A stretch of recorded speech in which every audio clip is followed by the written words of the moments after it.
Welcome to Living in the Matrix. I'm Jonathan, and I'm left of center. And I'm Rich, and I tend to lean a little bit more to the right. But the bottom line is together we try to look for the balance of what it means to be human in today's world. So welcome, everybody. This is Living in the Matrix. I'm Jonathan. This is my co-host, Rich. Say hello, Rich.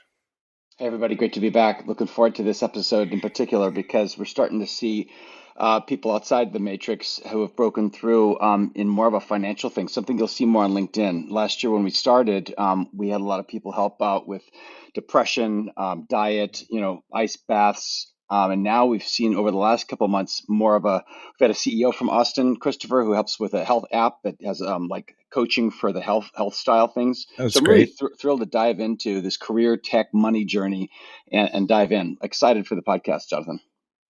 Absolutely. So, I think Rich did a really good job, Christopher, that we want to touch on. But just to give our audience a little bit of understanding, Christopher comes from a consulting background and really rose through the ranks, did a bunch of startups and actually got to exit on some IPOs. And part of what attracted us to him is his understanding of the journey, especially through the concept of the matrix. So this turned out to be an absolutely barn burner for us. We are so looking forward to this. Welcome, Christopher.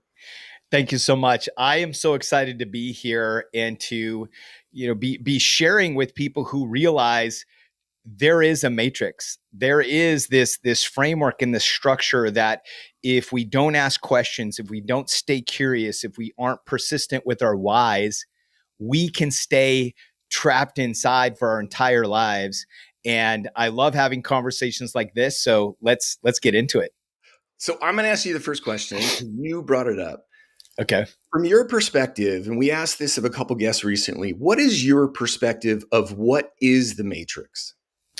Because it's obviously not some mental metal machine. What is it? What do you think it is? Well, I think it's two things. To me, the matrix is two dimensions. There's societal norms.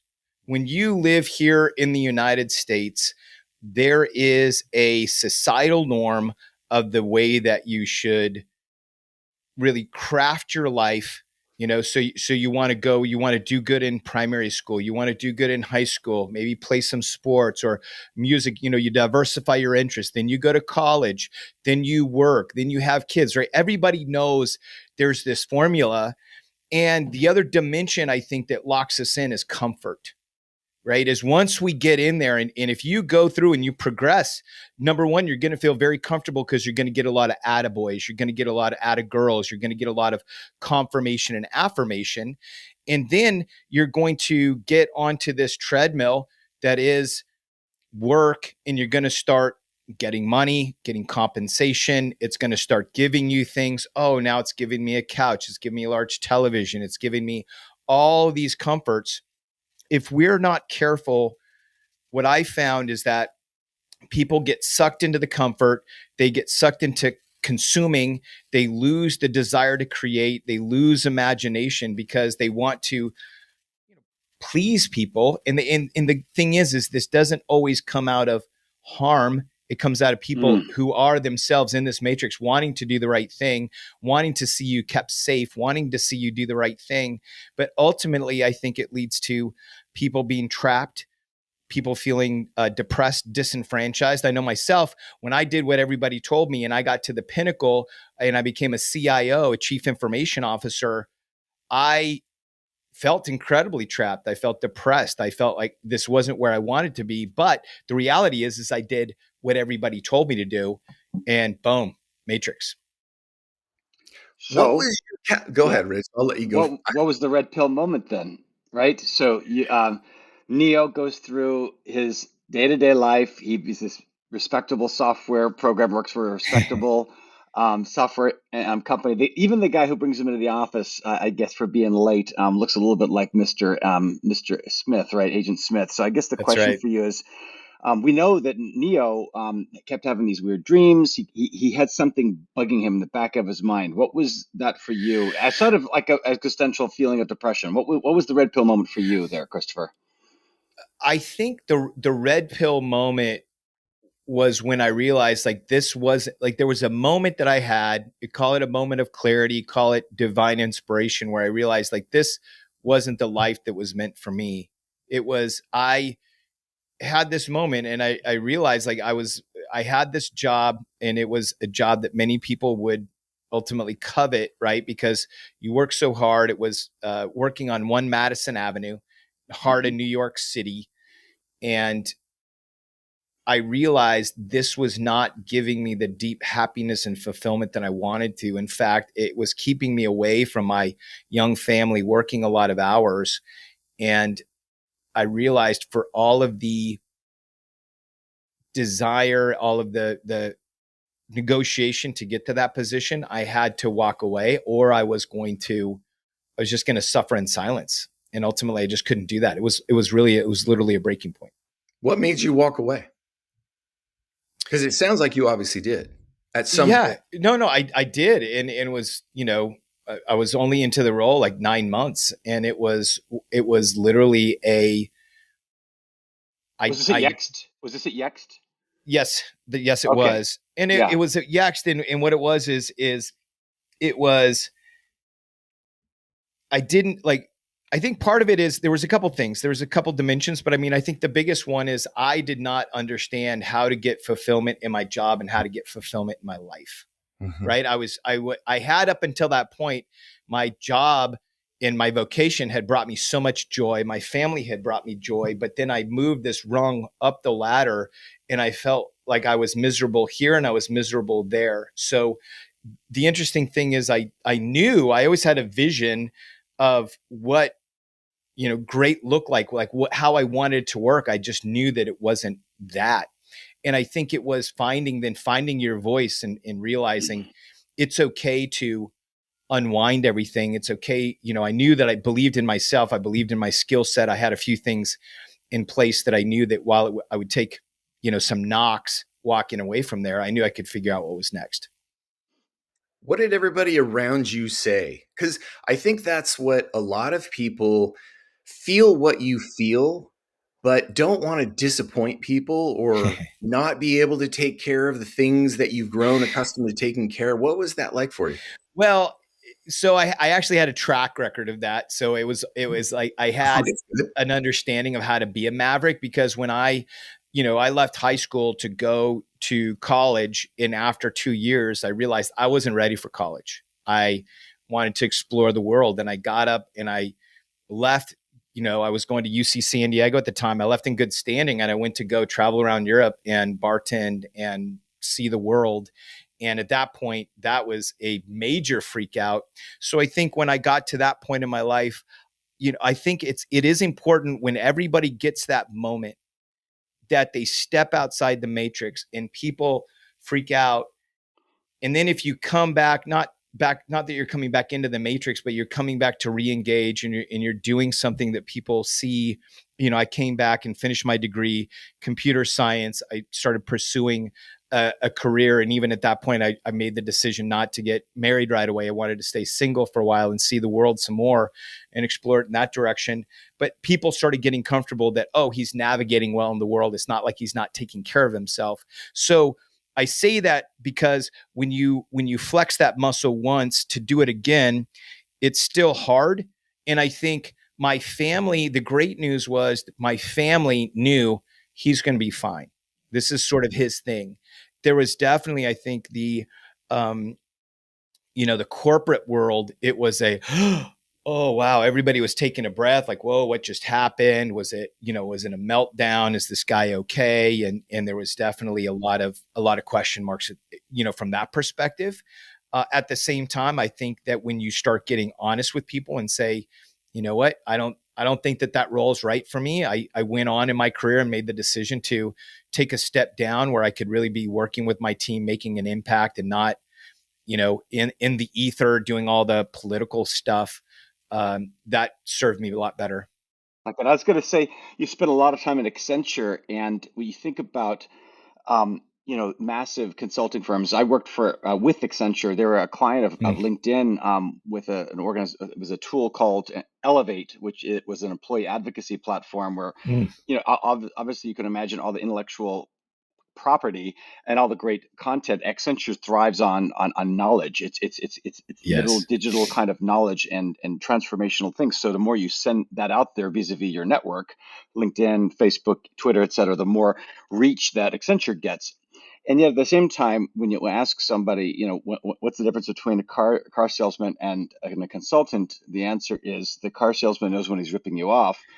There's some different kinds of baggage that comes with the consulting world. So Yeah. it looks like you did a lot of SaaS work there, which is really cool. Software as a service back then was Yeah. kind of these new kind of ARR kind of revenue model. Tell me what was some of the things that you learned at Accenture that really kind of helped form, your trajectory here. I mean, because it was probably formative. Was it not a helpful experience at Accenture? Oh, incredibly informative. It Yeah. was an on-the-job MBA. And as I tell everyone, because I think consulting is, does have its challenges. I'm not trying to say it's perfect, but for myself, it was literally the special forces of business where they're going to drop you into very challenging situations and you need to assess the situation. You need to get up to speed quickly and you have to move forward. And that coming out of school where I realized that I loved technology and I wanted to work with technology that sat at the intersection of business. When you work and you're implementing, and I was working on traditional ERPs and CRMs, you get that. And then I saw the transformative opportunity of SaaS, and I had the chance to be a part of that early. And when you're in consulting and you're able to be a part of leading edge technology, that's when things are absolutely amazing, and you can live it's nice because you get the opportunity to advance your career, but then you can also be flown around the world because you're this expert and they want to get you in front of clients. And what are the things you learn? You learn to, think on your feet. You learn to present to executives. You learn to have that boardroom presence, that boardroom speak. You learn how to put together a presentation on the fly that's concise, that's very crisp. You have to come up with business cases. And ultimately, if you want to be on, I think if you want to be a part of a consulting group that is growing and having, good business, you have to consistently deliver value. And I do believe that Accenture, when I was there, just crafted great people. And so you were surrounded with this high talent all the time. So it was very, intoxicating, and it was cool to be a part of. Yeah, it's amazing to work with really smart people. It really is. It's kind of like you wish everybody could have an experience like that once in their life, Yes. because things hum. They move quickly because there's not a lot of bureaucracy in really intelligent organizations. And so that sounds like it was a wildly good experience for you and helped you begin this idea of crafting a journey in your career, which is what you really focus on. So what came out of that? Because I read an article you posted a couple days ago or today on reacting to your journey. You said, I spent 8 years at a consulting firm absorbing the essence of great company cultures. How did that play into that? Well, how it played into that is I had the opportunity to go into all these different companies, and you got to see what was working well, what wasn't working, maybe what was working at a macro level, what was working at a micro level. And so I took that knowledge, and one of the things that I really enjoyed about Accenture, and especially when I learned two pivotal things. Number one is when you have exceptional skills in an area where they need talent. And at that point, I became one of the first Salesforce.com technical architects in 2007. Wow. You get the opportunity to call your shots. And so you can say, oh, yes, I am going to take the assignment. I'm going to go live in Tokyo. I'm going to go be flying, Hong Kong, Tokyo, all that stuff, living over in Asia. I'm going to make that decision. Oh, I'm getting a little burnout. I'm going to take a little break here. I'm going to come back, and everyone will support you. Everyone wants to help you move forward because they see you as a valuable talent. And that gave me this vision that, okay, if I have this talent, I can actually now take this same strategy of leveraging, deep skills and high execute in an area to go help tech companies go public and help create teams around their SaaS applications. At that point, Salesforce was also, then all of a sudden you had NetSuite, you had Workday, you have MuleSoft, stitching them all together. You had this sort of cloud first business applications. What if I did that? And then instead of wanting so much flexibility, I actually went and traded that for equity, because I thought, can I actually go now and take my talent, trade it for equity, and start building a portfolio that then can ultimately give me the lifestyle that I want? That was truly that time between 2009, a failed startup in 2010, that then I started putting a lot of this stuff together that I continue to teach today. Boy, 2010, talk about, I mean, all of us went through that, right? Yeah. I've been selling for 30 years, so I've seen multiple recessions and or downward sales cycles, right? And you just got to navigate it. But I'd love to hear maybe a specific example or two of how you're helping people trade equity um, instead of like remuneration. Is that what you mean? Like instead of like paying like an XYZ and getting a little bit of equity, you're getting mostly equity. Can you flesh that out a little bit for No, the audience? no, it's actually, no, it's actually straight down the middle, in the sense of people. What I've come to understand is technology employees, they think like the majority of people in the matrix. Like, this is sort of that outside of the matrix thinking, is when we go to work for technology companies, not just startups, but when you think about even some of the Magnificent Seven, FANG, whatever you want to call these companies, you as part of your compensation are going to get salary, bonus, and equity. Yep. And if you position yourself as rare and valuable, you can continue to take more of that off the table. Now, if you just were a manager, senior manager at one of those big seven, or even a CrowdStrike, Salesforce.com, you're going to make on average 35% more in total compensation than people who don't work for equity. And you can imagine if you are able to then take that additional 35%, and instead of spending it, you go and invest that, you can accelerate your time to financial independence. Yeah. Now, if you're also if you're strategic, and this is the concept that came to me when I had a failed startup in 2010, and I left Accenture, and it was my first trade of time and talent for equity, but I led with my heart and I didn't lead with my head. And so that led to this big failure where I spent a lot of time looking at people on LinkedIn who had, worked for Google IPO. Then they went to work for Netflix. And I literally would DM them and get on the phone with them and say, what are you doing? How did you figure out that these are the right companies to work for? And the net is they thought like investors with their time and talent, which means what? Which means the exchange is this: technology companies, they want to hire and retain the best talent, and they're willing to give equity to do it. And so then you need to, on the other side, you need to position yourself as a rare and valuable asset. And I'm not just saying positioning from just marketing speak, like you got to, be able to produce. But if you're able to then put your career and be a rare and valuable asset, you can trade for more equity at the right companies. And it goes a level deeper. Like you can go deeper down the rabbit hole, if you will. Meaning, so for example, I took my career where I had the experience of early on, I had to do some Sarbanes-Oxley or SOX implementations on business applications for large telecom companies. I combined that with my SaaS experience, and I packaged myself as a business applications leader that can help you get through SOX. So what does that mean? It means that when I'm looking at opportunities, when I position myself that way, I'm not then just looking at early stage startups. I'm going to be looking at the opportunities I want to look at, which are companies that are 18 to 24 months from an IPO. Then I think like an investor, and I go through a due diligence process. I do back channel validations. I look at the product. I talk to customers, and I then figure out, and that was what took me from, the failed startup in 2010 to being employee 417 at Splunk.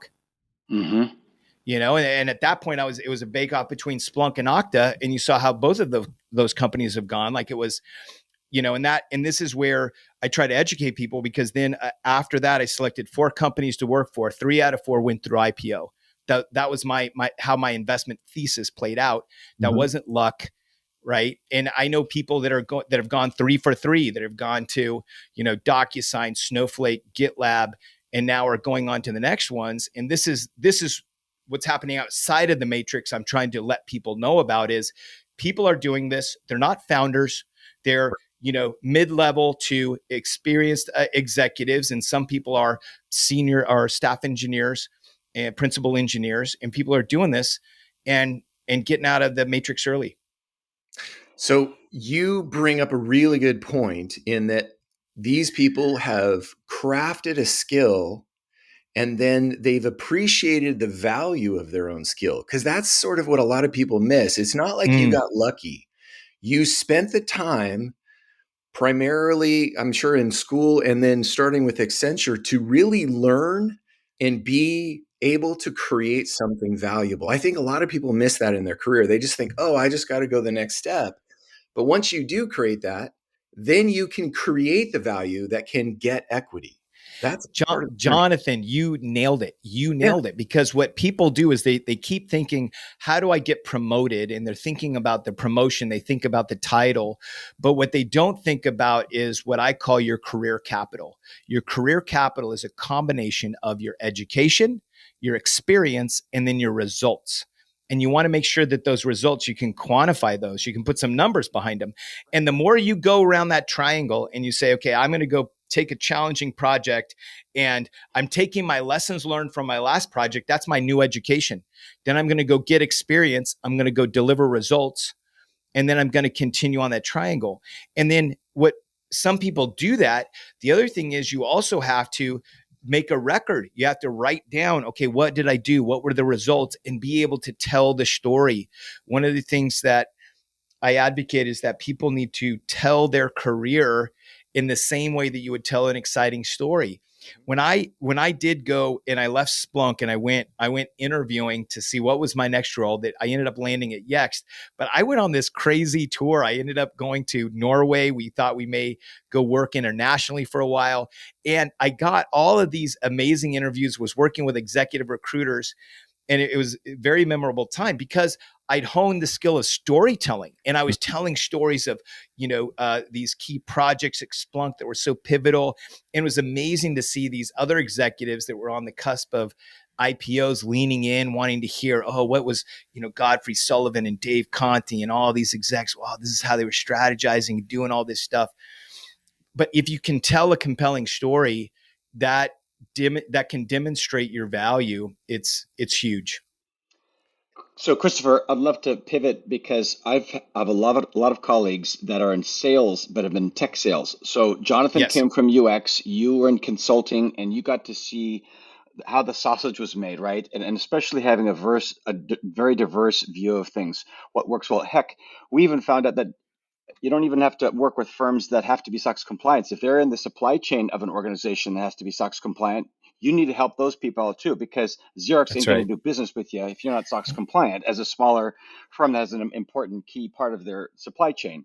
That's right. But a lot of my colleagues in their 30s and 40s and 50s haven't hit it big. One of the first people at LinkedIn before it went public, he made it like a bandit, right? I mean, he was there for years prior. But most of my colleagues that might have been a year or two, but before that, didn't get to retire or didn't Right. get to go 2 or 3 of those iterations. And so, what would your suggestion be for folks that aren't necessarily in directors of engineering or operations or UX that are in the mission critical stage, but rather are that extension that often tend to get a lot of turnover and that wield away to that next best thing as things get more challenging, right? So what would your advice be for those folks? Well, I think number one is looking for. It is important that people look for companies, public companies that have a solid value in their equity.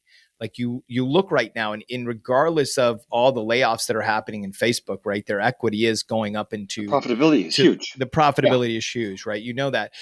The reality is there's a lot of companies that are not in the news, right? You think about CrowdStrike has had a great year. Zscaler's had a great year. There's a lot of different companies that are doing well, that their stock price is continuing to appreciate, that you can, make a lateral move over there and you can start getting RSUs right away.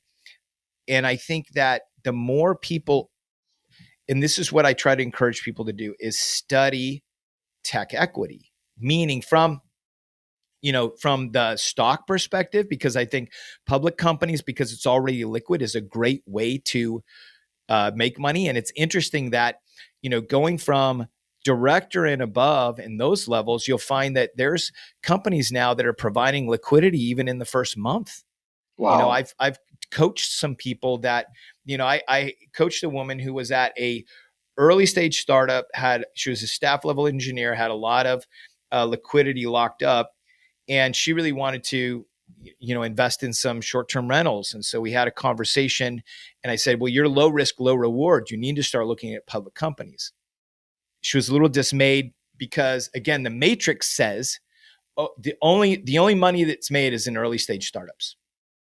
I said, okay, why don't you go get some interviews and let me know what you think? And she went and interviewed with 4 public companies, or actually 1 private, 3 public, and came back with an offer that matched her salary. So she was making around $250,000 a year. So gave her $250K in equity, gave her liquidity in the first month, and at the end of the year, gave her a downside protection. Right. So Wow. again, this is an example where, while this isn't a mountain of money, she played it conservative because she knew, okay, I can get an extra $250K that I can go and invest. Right now, she ended up landing at this company in 2021. She got all of her RSUs at $21 a share. It ended up shooting up to 61 because she had done a ton of due diligence on the company, saw some momentum that it had, and ended up taking off, 1.7 million off the table that she was able to go invest. But I also think it's important for people to understand that, and this is where I think it's important for us to talk a little bit about the money, because it's all how it works together that gets us to out of the matrix, is, putting together some $250,000, $500,000, equity years that you can go and continue to invest. Those over time will stack up if you're investing those correctly, and that can be different for everybody. But if you're going and you're putting that money to work and you're not spending it, over time, you can get to the point where you do have a portfolio of $2, $3, $4 million that can provide you the ability to start living the lifestyle that you want. Now, does that mean giving up work altogether? Maybe not. But does it mean working less? Does it mean owning your own time? I'm sure it does. Well, I think that's what a lot of people are trying to really understand is the idea of getting out of the matrix is doing what somebody else thinks I should do. And what you're suggesting is this idea of taking responsibility for your journey and crafting it so it works for you. But that end game can be completely different. For some people, it could be 70 hours doing exactly what they love. For some, it could be living on the beach, working 20 hours and contracting. So it's like, how do people begin that journey to really begin crafting something as opposed to operating in the system? I think it involves discomfort. I hate to be raining Mm-hmm. on people's parade, No, but Mm-hmm. you have to know, like when Neo was at that point and he had to choose the pill and he's taking a pill, he didn't know, what was going to happen. And arguably when he went to that ship and he got out of the matrix, his head was hurting. He was really feeling everything. He got out of that slime thing. He was probably feeling horrible. And so I think for many of us, we have to get uncomfortable. I think that finding our way outside of the matrix, I'm a big fan of Naval Ravikant, and he talks about the fact in Naval Ravikant and both Cal Newport talk about the fact that you're going to find freedom through building skills. You're also going to find your passion through building skills. So I think it's getting uncomfortable, and you have to try new things. And I believe that that's somewhere in creation. And it doesn't always mean like a creative job. It can be meaning creating value and helping other people. But that's, to me, is that the way out of the matrix is stay curious, be uncomfortable, and try to develop skills in new areas. This is something I'm so passionate about That's with my huge. boys. If you're going to pick something, understand what the difference is between a novice, an intermediate, and advanced, and understand what it means to go through those progressions, because that's ultimately what we're trying to do. I mean, even now, I'm writing a book on, my first book that's going to be published later this year is called From No Dough to IPO, a proven playbook for how to trade your time and talent for tech equity. And I am becoming a writer. I've been working on this thing since 2019. I just started, putting everything on paper. And then I started, understanding what does it take to mature as a writer. I could have published this thing, probably a year ago, but I thought, no, I want to actually go and take another writing course and really figure out how do I do this better. Part of that was for the book. I want to deliver quality to people. Part of it was for myself, that I just want to develop and hone my skills with things that I'm passionate about. Yeah, I'm glad you chose that because I think a lot of people, well, in fact, if you talk about people blogging or starting a cooking show or writing, people say the way you start writing a book is you start freaking writing the book, right? You have to write in order to get that book done. But I It's think so true. just like anything, it's about balance and it's about context and about Mm, perspective and the things that you can hone in and make it a better product than just doing it, right? And I think a lot of people today are content with just throwing random shit out there on TikTok, right? And they're unfortunately, because I think the IQ levels have dropped significantly in our country and our world, that it's fine, right? It is literally there's nothing actually contributing mentally to any kind of neocortex development, et cetera, and it's just getting pure views. And I think bringing in a product that again is outside of that, right? I don't want to be that next silly dancer or maybe the next, as you're making your meal. right. How can you create something new and different?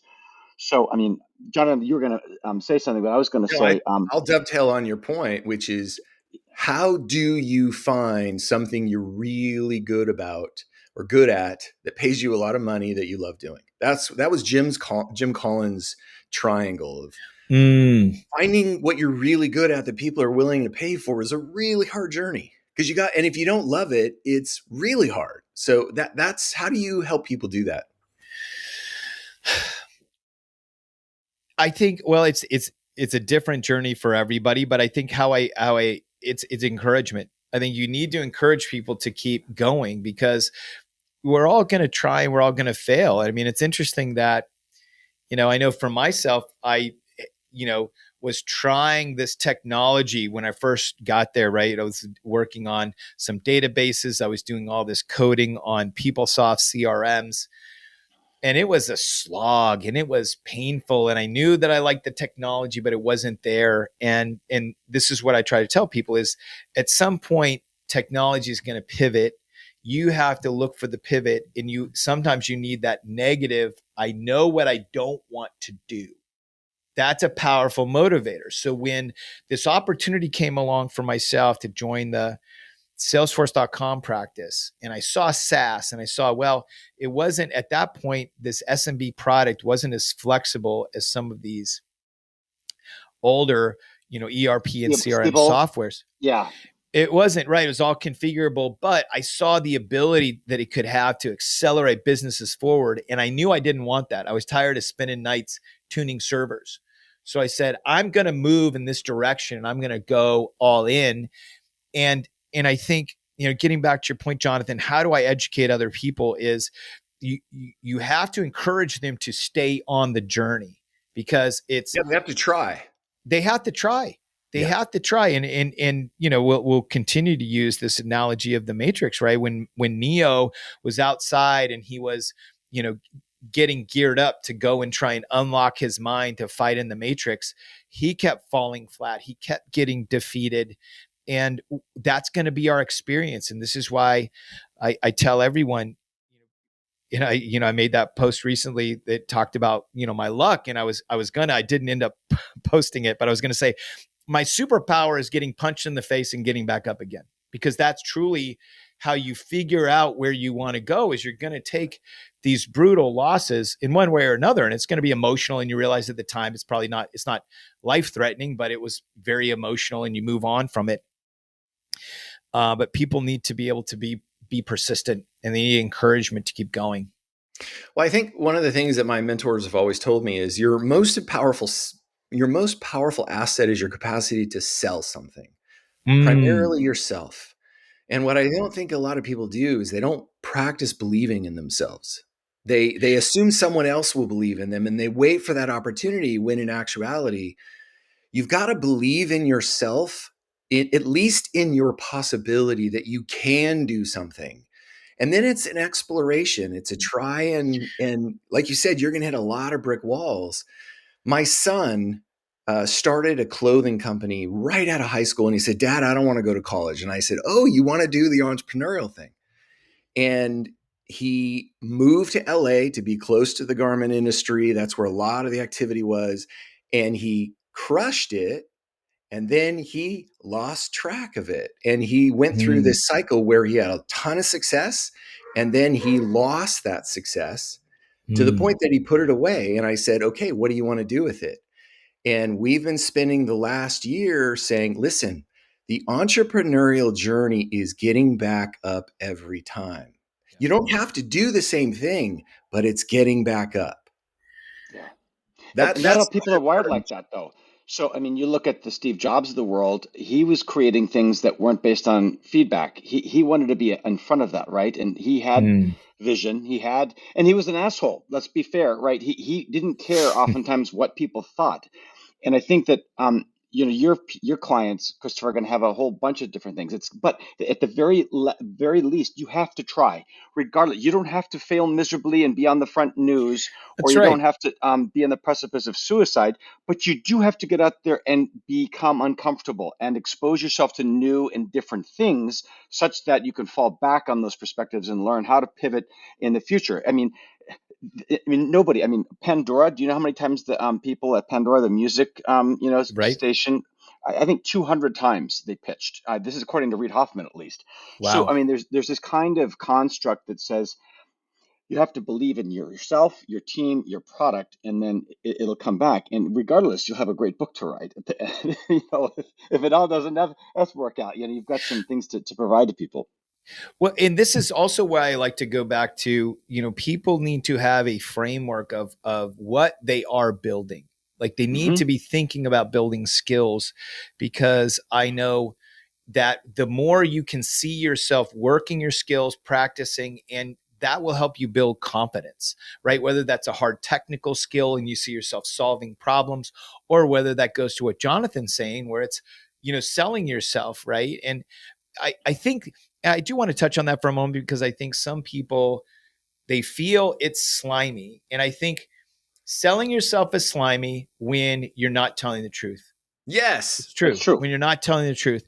If you think about it, Mhm. and the way I message to myself is I'm marketing myself. I'm letting people know about me, what's going on, because I believe that Mhm. marketing is opening a relationship. Yeah. I want to start an ongoing relationship with you, because I think SaaS changed everything. Huge. SaaS went from, in the old ERP days, guys would sell you this software, drop off this whole can of discs, and then they're out of there, right? There's the support guys. Yep. But now, Paper. right, the SaaS teams, right, they're, when it comes to technology, like they're your partners, right? And technology is now about partners. There's a lot of service oriented things. So I think that today we need to make sure that we're clear.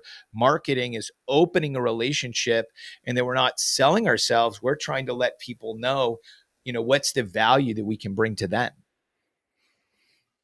So I want to shift gears real quick because this is Sure. your career has gone through consulting and then a ton of really incredible IT projects, but then you shifted gears and you switched into private equity. I want to get to tech news, but I want to start with the private equity part Sure. because you didn't go back into software tech. Why? I'm curious.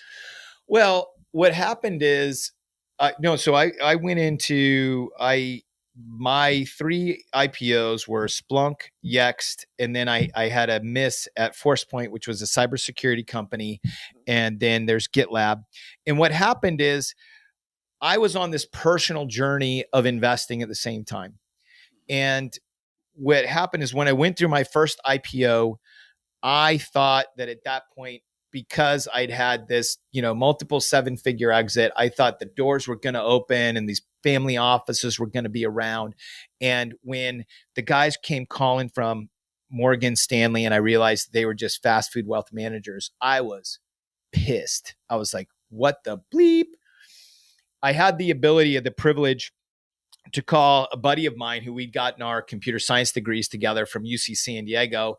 And while I stayed in tech, he ended up going back to Wharton for a business MBA, and then went into iBanking for years and was running a private family office down in LA. And so I called him up and I go, Marco, like, what's going on? How do I start getting into commercial real estate? How do I start doing this stuff? And he broke down everything for me. And that got myself and my wife on this journey of getting into private equity. Now, the 2-minute drill on private equity is private equity until 2012 was private. When I mean private, it meant that the only way that we could get a deal done is if we had a pre-existing relationship for a minimum of 30 days, then you can tell me about your offering and then I can go invest. And I needed to be accredited. Now, at that point in time, I would self-declare it, but that's a whole other deal. It was 2012, the Jobs Act that was really intended for a lot of VC investing that created these 506 Charlie offerings, meaning that you can pitch online to accredited investors, but you have to have third-party verification that they're accredited. It also opened up all of this commercial real estate stuff that you see out online today, but that it's not really that long ago. So as I went on this journey and I just started applying my Accenture skills, and that was at that point I took my career and I said, okay, I'm not climbing my career. I'm actually focusing on being excellent in my day job and building out my family's portfolio that I wanted to have real income. And when I mean income, I mean 10% cash on cash return. So you have $1 million, you're going to get $100,000 a year off of that. And it's also, that million is also growing to 1.2, 1.3 million, slowly over time. And as I was doing that, I wouldn't shut up about it. I would kept telling some of my buddies in the Bay Area. And by that time I'd moved here to Austin, and they said, okay, put a deal together for us. I said, whoa. I said, I can tell you, I can introduce you to the guy. We don't know the guy. We know you. We know how crazy you are with all the spreadsheets, the numbers, and all this stuff. Put a deal together for us. So I started to help my friends out, and it just started to snowball. Then they wouldn't shut up about it. So then other people came. And so it was this golden age of multifamily. So we were investing together in multifamily here in Central Texas. And God, then, Austin has been on fire. That triangle, even, right? Where you've yeah, got, San exactly. Antonio is Yeah, just it's blowing Dallas, up. San Antonio, Congratulations, and man. That Austin. is, Yeah. wow. And so then I started following the cash flow. I got in private equity. We got into some automated teller machine funds. We got into mobile home parks, and now we're even in some small businesses, QSR funds, quick service restaurants.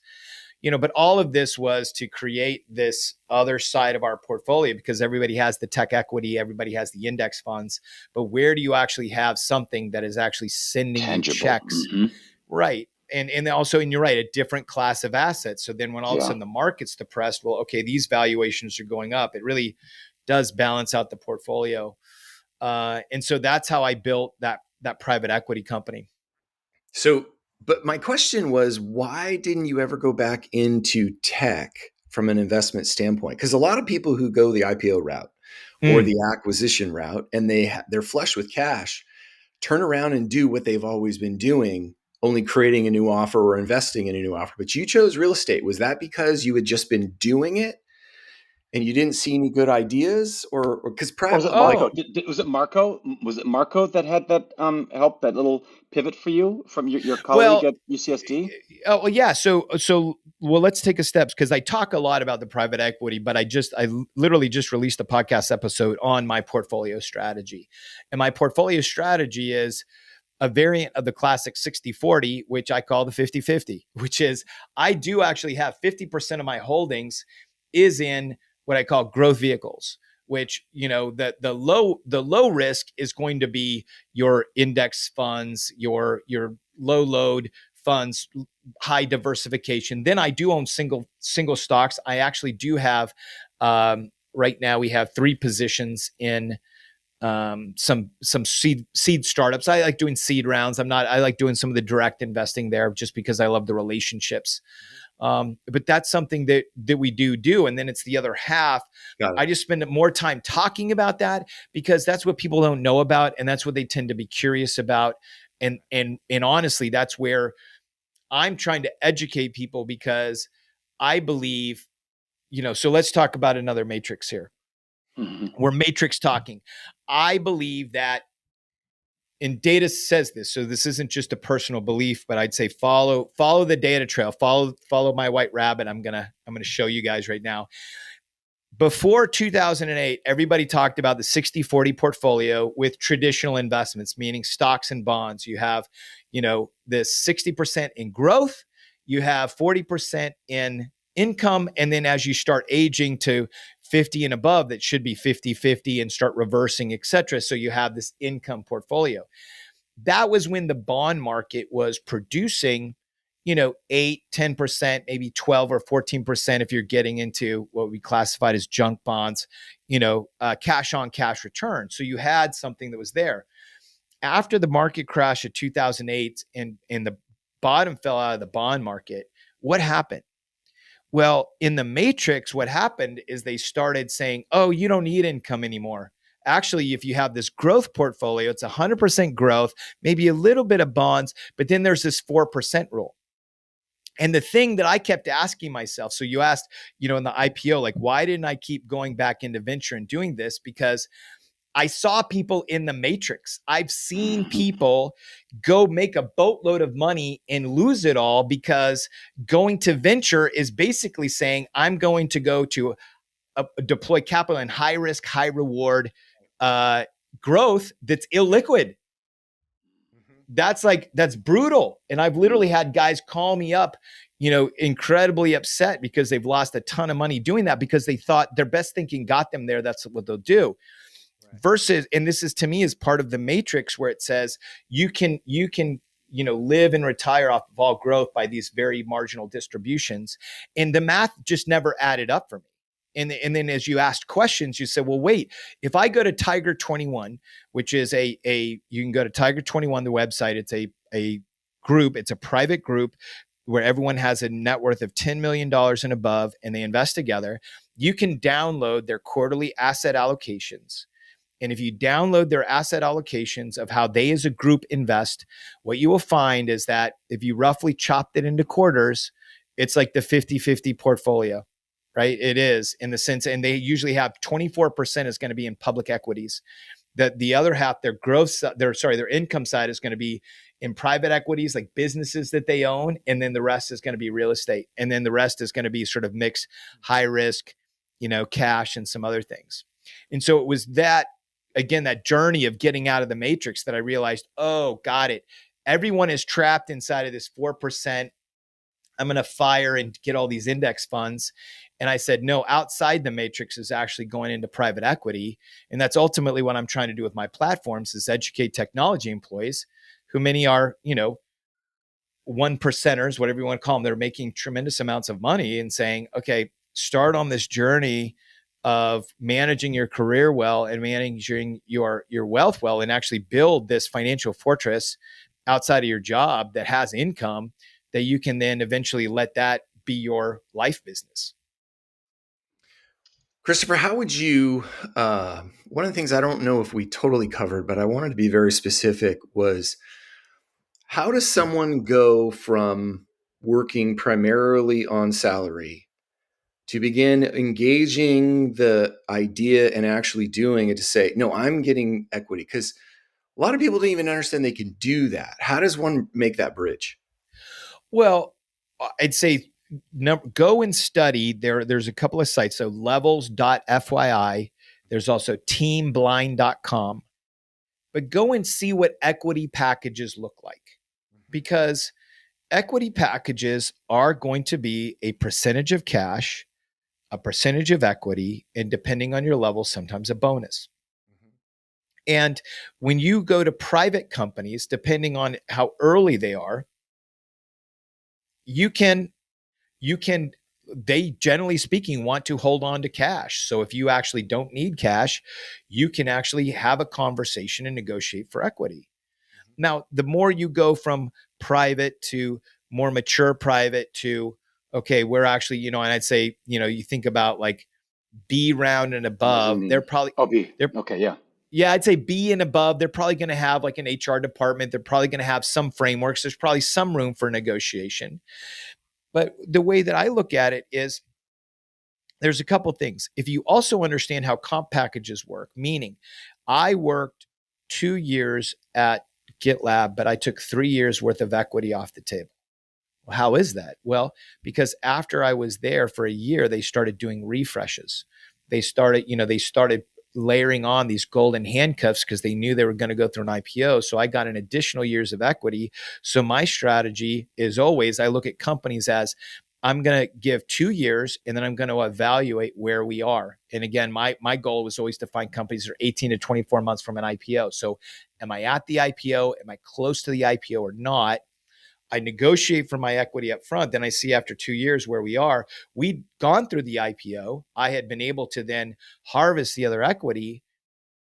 At that point, I knew I was ready because I also had a clear financial plan. But I think people need to study equity compensation packages, and I say that like just get smart, understand what they are, and then they also need to look at the spectrum of you know high risk companies and low risk companies. Low risk meaning if you go to work for a Google, I mean, just for examples, there's other companies out there, but you go to work for an Apple, Google, Facebook, that company's stock has a value, is floating on the market. You can see what that is, and you can be a part of that.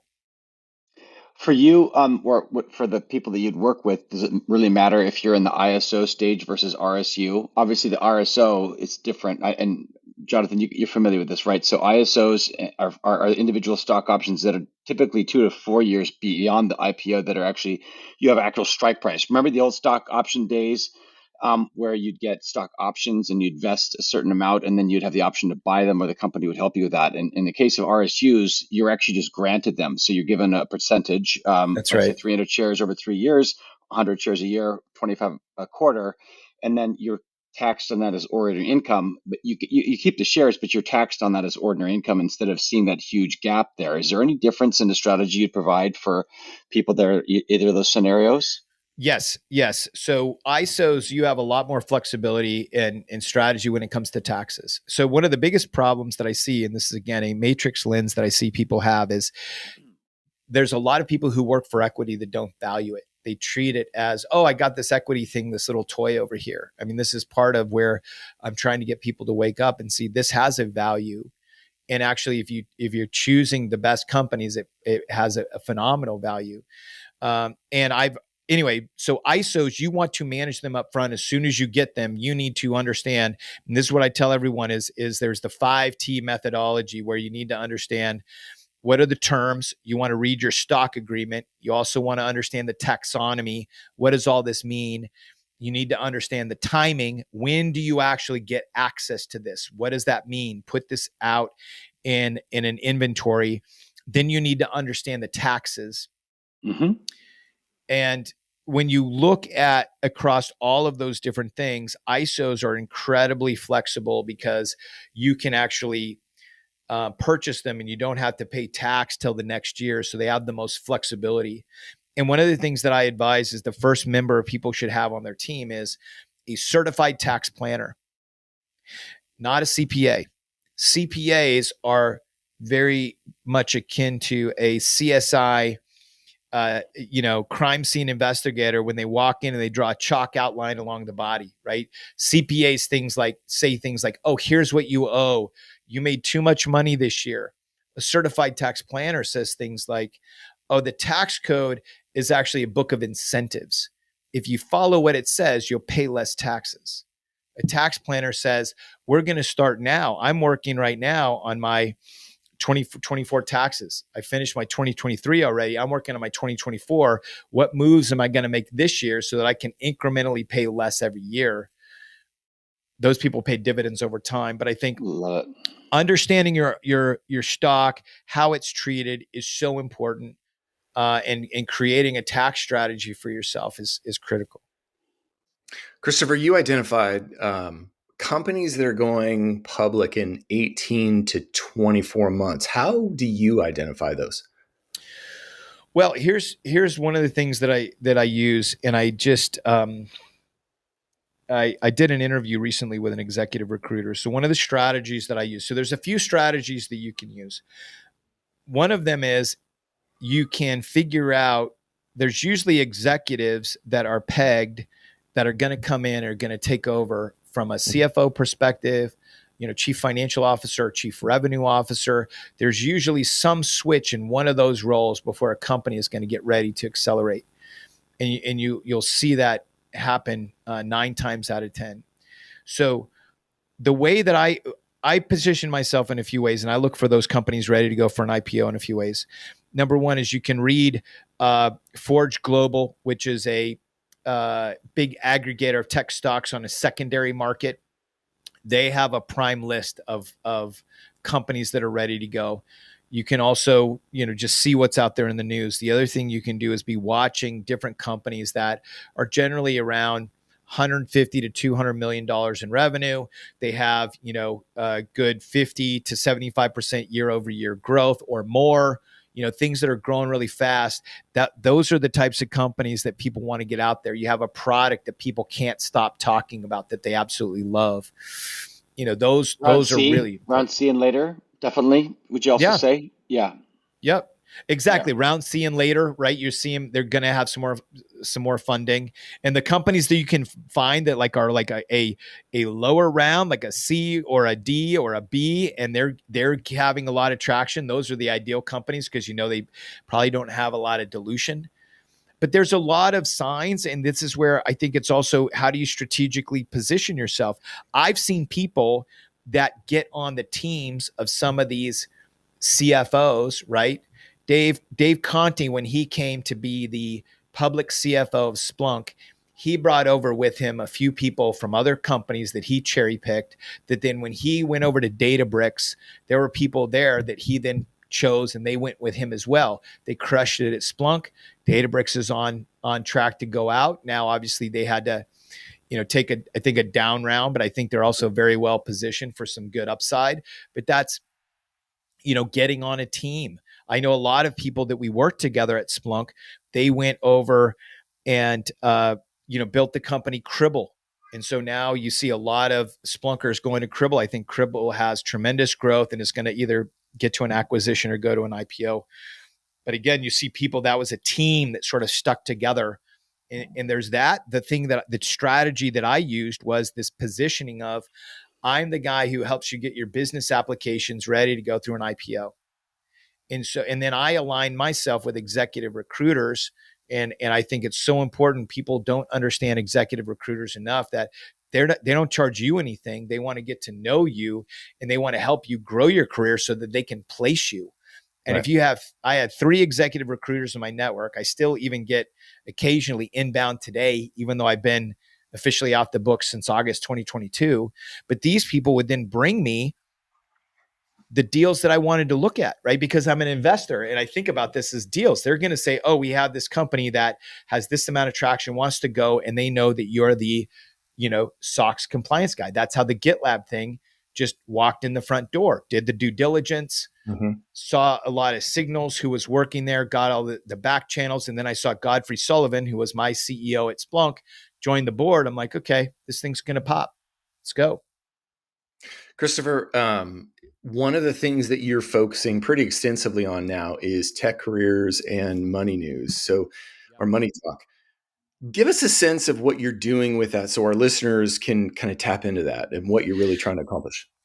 I am trying to give people the roadmap out of the matrix. It's not a pill, unfortunately. I wish it was combined into a pill. You take it, superpowers. We download it like we did Morpheus, No but it kung doesn't It's a fu. work lot of that way. work. Hey, if you knew what happens on the other side of that pill, it's involving pain, suffering, puking, realizing where the hell you are, and wanting to get past that, right? There's a lot of pain and suffering that happened after you took There it. is. It's not a magic bullet, that's for sure. Yeah. And so I have these four pillars that I'm trying to educate people through. The first one is your expertise. How do you, you know, build skills? How do you actually talk about skills and build expertise? And then there's the equity component. How do you trade your time and talent for equity? All these strategies that I've been sharing with yourselves, I try to break those down, deep dive into those so that people can pick those up and use them. I did not have like I was so obsessed because I knew that there was a freaking matrix. Like I knew there were people outside the matrix. I had to go find them. I was in the club looking for the white rabbits, you know what I mean? Chased a couple of black squirrels, but I found those dang white rabbits and I figured it out. But it's expertise, equity, then this evergreen portfolio. Then there's the exit plan. And the exit plan is really a combination of your career plan and a financial plan for where you want to go. And I share with everyone, I have an exit plan of where I want to go. I'm now on a 5-year plan, 5 to 7 year plan where I'm moving out of my private equity business from a general partner, and I'm just doing the education and speaking and writing full time, where that just makes my heart sing, and I want to just transition out of that. I want to exit from this phase to the next because I believe that our careers can continue to go on in multiple different directions where we're leveraging skills and having fun serving people. Well, that's just another great medium. That book could, I mean, you're like expanding your reach, right? You're taking the knowledge, the experience, the ups and the downs. You're moving it from one medium to another, and you're looking for expanded reach. And I think it's fascinating, and maybe we'll see it on Audible, and get it and Yes. get an autographed copy. Yes, One of sir. the things that I was thinking about, because it's in a lot of people's mind. I think we just didn't Travis just send you an article today, Jonathan, that talked about Bill Gates dropping a lot of stock, Bezos Oh yeah. divesting a lot of money. There's a lot of concern on the Buffett, horizon in 20. Bezos, Oh yeah, and Bezos. yeah, Yeah, they've and all Buffett. dumped Yeah, like 10 to 20% of their billions. portfolio. Yeah. So give us these in light of continued growth, and there's a lot of great organizations that are going to be valuable and viable. But there's kind of potential headwinds coming up ahead. What do you think in that I regard? think so. What I think in that regard is everybody's focusing on there's these big 7 companies, right? Hmm. The Amazon, I mean, Microsoft's up there too, that are pulling us forward. And there's a couple comments. Number one is, as these companies have grown over time, it is normal for billionaires to divest too. They have so much of their holdings inside of that company, divesting to say, I want to, start something else. I believe Bezos does want to go and take some money and start something else. Bill Gates, I don't know if he wants to do something philanthropic, or this is part of his whole wind down, give it all away strategy. So I think it's important to take that with a grain of salt.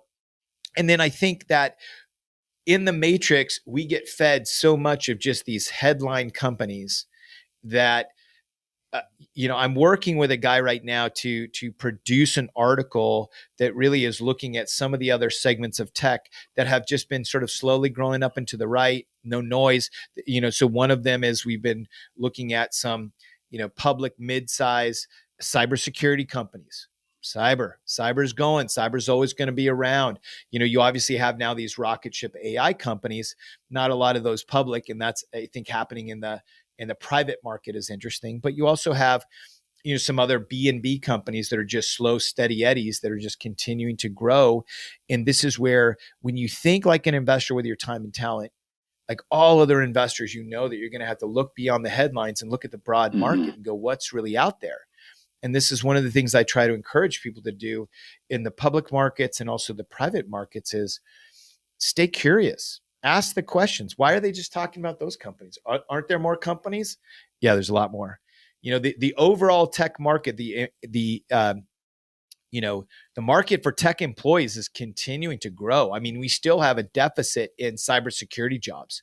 We 100%. cannot fill all those jobs. And then you think now what's happening with all the machine learning and AI, now there's a huge need, for jobs and things over there. So the the need for tech employees is absolutely growing.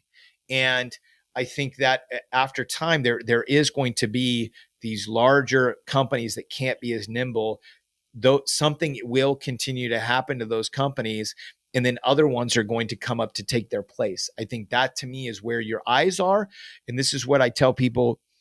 They ask me, you asked me the question earlier, Jonathan. It's like, oh, why don't you go do this tech stuff? Well, while nobody was looking, I went and built this big private equity portfolio in multifamily here in Texas, doing all these things that people wish they would have gotten in at the price point we got in on, because I want to look where other people aren't. I want to say, okay, if this is where I see the matrix is heading, I want to take my pill, go outside the matrix and go do that over there. I think it's the same thing with the tech industry.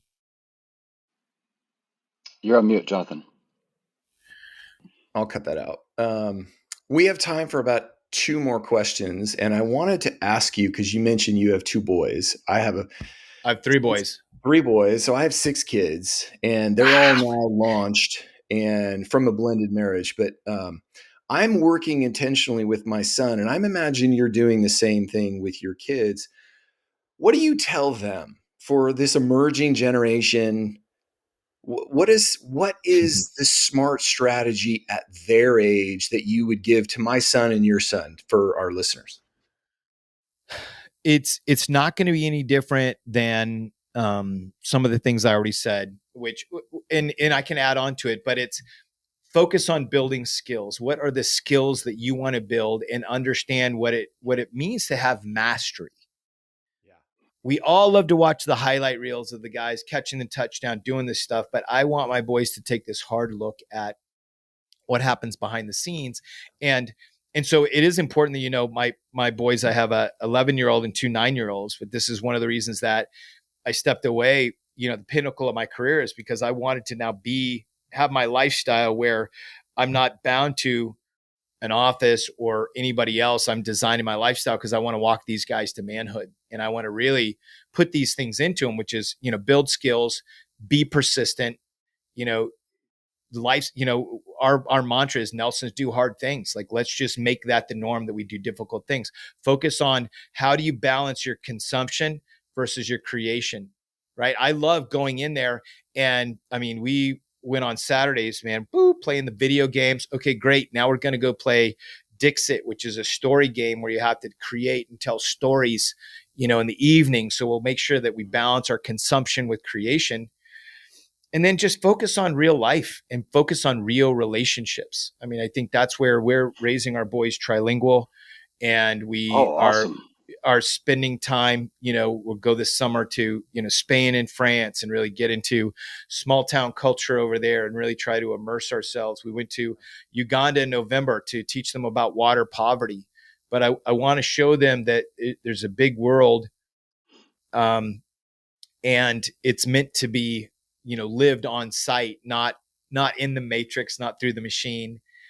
The other thing we did is we got them, when they were younger, we got them about 4 years ago, we got them 30 chickens was their business. It's like, okay, you want money, then you guys are going to raise and sell eggs. And so we sort of created this business for them, but they learned what it was like to manage employees, their chickens, that, there's a lot of, poop and feathers and stuff involved, but they were able to then, create a good product.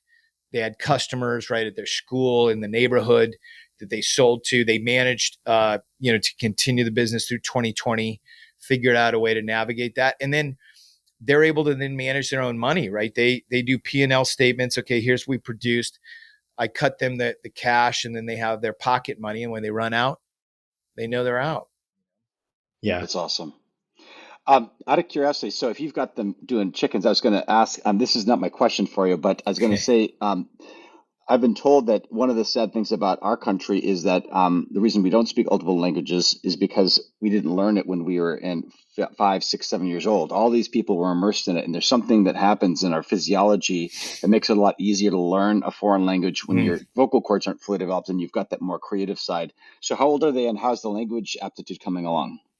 So one of the things I did when I was working in Accenture is when I went and traveled Europe, so this is one of the things that you'll learn about me too, is that maybe I hold grudges. I don't know what it was, but when I was there in Europe, I didn't speak a foreign language, and this was in the 90s, and they told this joke, and I remember I was at this hostel in Paris. What do you call somebody who speaks 3 languages trilingual? What do you call somebody who speaks 2 languages? Bilingual.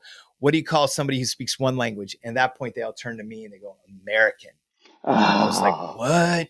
What? So yeah. then when I graduated from college, I ended up and I started going down to Argentina and taking immersion courses. And I said, I'm going to be bilingual and I'm going to teach my kids to be bilingual because of this dang joke, right? Because I'm like, I'm never, anyway. And so the amazing thing is one of the things we found moving to Austin is there is Austin International School is trilingual. And so these guys are fluent. Like these guys right now, in fact, my oldest son, I mean, he's helping me hone my Spanish because his skills have now eclipsed mine. And what better way for me to stay fresh than when I pick them up from school, like we're chatting in Spanish the whole way home. My wife, who I married, is a Francophone. So that's how we brought in the French. And so, so we speak multiple languages in the home too. I love that. Maybe you've already answered the question. My question was going to be, what do you tell your 20, 22-year-old self to help that person out moving, like knowing what you know now, what do you tell your 20-year-old self or 22-year-old self, let's say? Well, I would say get educated on the private equity. I definitely, the one thing that, and it's not a regret, but I just realized if I could have accelerated that, that could have changed things a lot sooner. Just this exposure and understanding private equity was huge for me. And then I would have told myself, don't be afraid to write.